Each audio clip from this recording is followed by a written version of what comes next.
Hello 18s! Welcome back to my channel. Great news tayo, panalo ang SB19.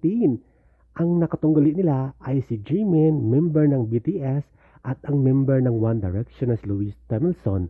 Kaya naman, panalo ang SB19 sa kanilang kantang Moonlight, number 1 sa showdown sa Song of the Week ng Channel R radio station sa Amerika. Congratulations, SB19, panalo kayo. Number 1 ang Moonlight. Kasama din dyan ang Fake Faces sa Song of the Week ni Philip Sazon. Congratulations, guys.